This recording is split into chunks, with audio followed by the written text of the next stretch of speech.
and 18 months in one battle. And then there was Battle of Jamal, which gave many lives as well.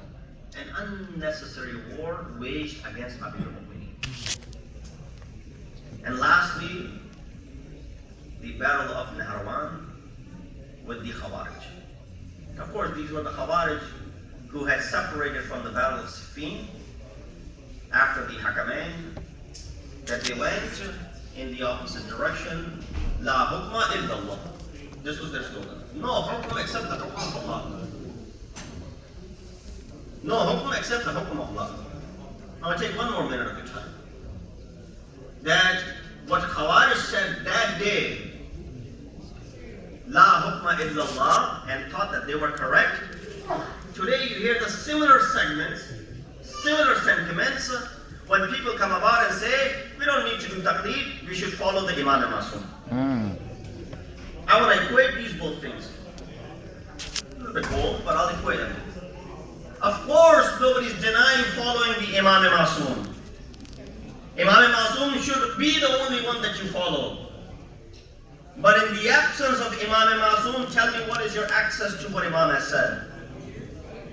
They say, La hukma illallah, there's no hukm except Allah. How are you going to get to Allah without Ali ibn Abi Talib? How are you going to get to Imam? You have this direct connection without the ahkam that are explaining to you the morality of your time. So there's a very bold that people come across and say, well, we don't do taqleed, we do taqleed of Imam al-Masum. MashaAllah, you should do. But then you should elevate your status to the limit, a place where people follow you. You don't have to follow anyone. There's a zid that we don't need to do taqleed. It's okay, you don't have to do taqleed. Nobody said it's wajib. You can become mujtahid yourself, then you are taqleed free. But do you have time to go out and become mujtahid yourself?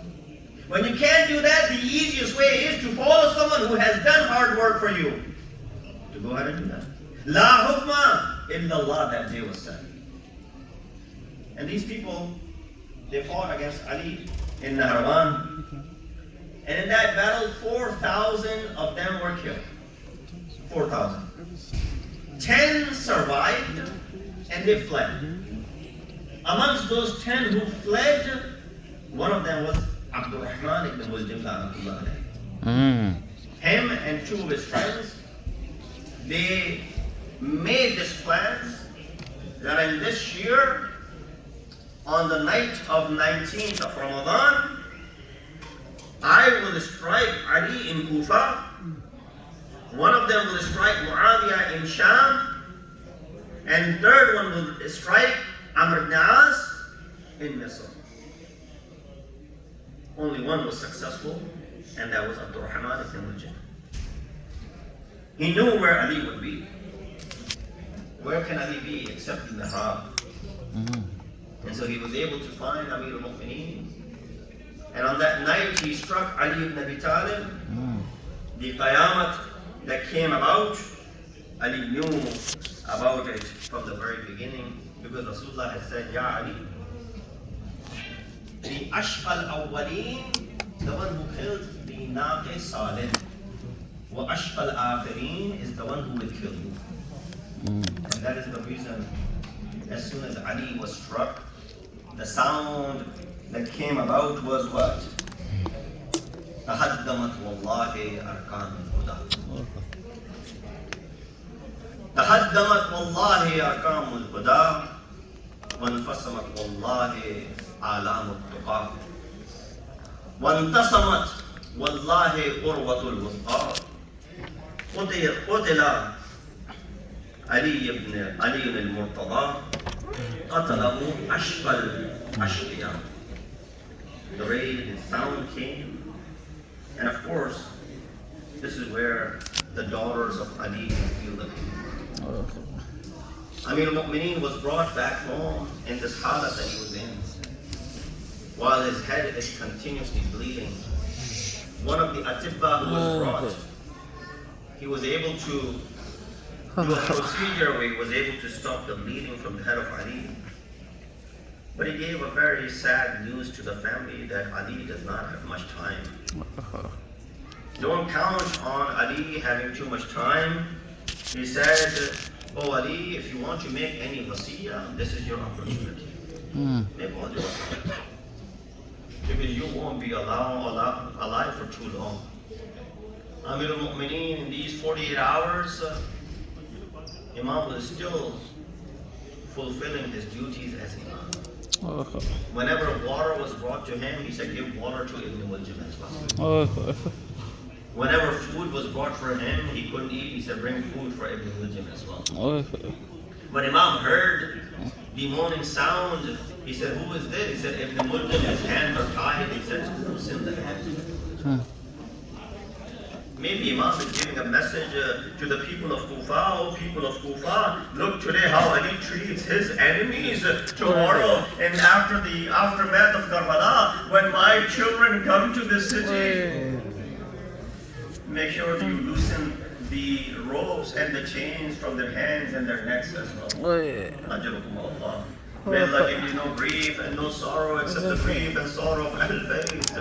بس وہ وقت آتا ہے علی ابن ابی طالب کے اوپر علی نے وصیتیں کرنا شروع کر دی، اپنے گھر والوں کو سب کو ساتھ بلایا، ایک دفعہ تمام بچوں کو اکٹھا کیا، علی نے gathered all of them, they came together, Ali started giving وصایا، ایک ایک کو وصیت کرتے تھے اور سب کو کہا دیکھو میرے بعد تمہارا امام حسن ہے، اس حسن کی اطاعت کرنا جیسے تم نے میری اطاعت کی ہے۔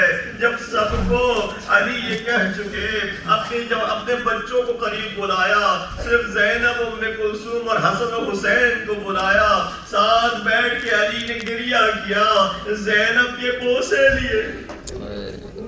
Ajrukum Allah. Ali kissed Zainab in places that he had never kissed her before.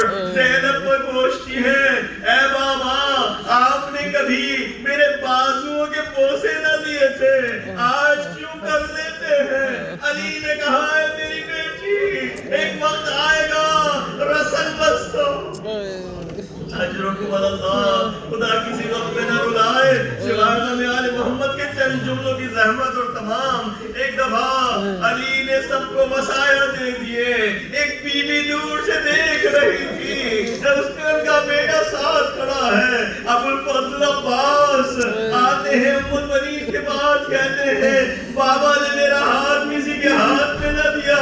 ایک دفعہ ام المنین آتی ہے، او علی what has my son done that you did not give any wasiyat to him؟ علی نے کہا ہے عباس ادھر آؤ، عباس کا ہاتھ حسین کے ہاتھ میں دیا، یہ دینا تھا اور ایک جملہ کہا، اے عباس جان لو تم میرے فرزند ہو، حسین رسول کے فرزند ہیں، ان کا خیال رکھنا، جب تک زندہ رہو حسین پہ آنچ نہ آئے۔ اور جب علی نے ساری وصیتیں کر دی، وہ سخت وقت آیا، سارے مسائل چھوڑ رہا ہوں، وہ سخت وقت آیا علی پہ، بس اب قفص منصری سے جان نکلنا چاہتی ہے۔ ارے جیسے ہی علی کی روح پرواز کی، کہتے ہیں سارے جہاں میں، خاص کر کے کوفہ میں، مکے اور مدینے میں کوئی پتھر ایسا نہ تھا جس کو اٹھاؤ اس کے نیچے سے خون نہ نکلے۔ ارے کیوں کرنا ہو، مسجد گریہ کر رہی ہے علی کے اوپر۔ علی نے وصیت کی تھی میرے جنازے کو پیچھے سے اٹھانا، آگے سے خود کوئی اٹھا لے گا۔ چار لوگ جو ہیں، حسن اور حسین ہیں، محمد حنفیہ بھی ہیں، عباس بھی ہیں، علی کے جنازے کو لے کے چلتے ہیں۔ کہا میرے جنازے کو مقام ذرہ تک لے جانا، وہاں ایک روشن پتھر دکھے گا، ادھر لے جا کے کھودنا، وہاں پہ تمہیں ایک تختی ملے گی، اس کے اوپر لکھا ہوگا ھذا قبر علی ابن ابی، یہ علی کی قبر ہے، مجھ کو وہاں اتار دینا، بس تمہارا اتنا ہی کام ہوگا۔ ابھی آئے ہیں علی کو لے کر کے، ادھر جنازہ اٹھا ہے، جنازہ لے کے چلے ہیں، پہنچتے ہیں اس جگہ پہ جو آج نجف کہلاتی ہے۔ میں کہوں گا مولا، ارے مولا آپ پہ مصیبتیں پڑی لیکن حسن اور حسین آپ کا جنازہ اٹھانے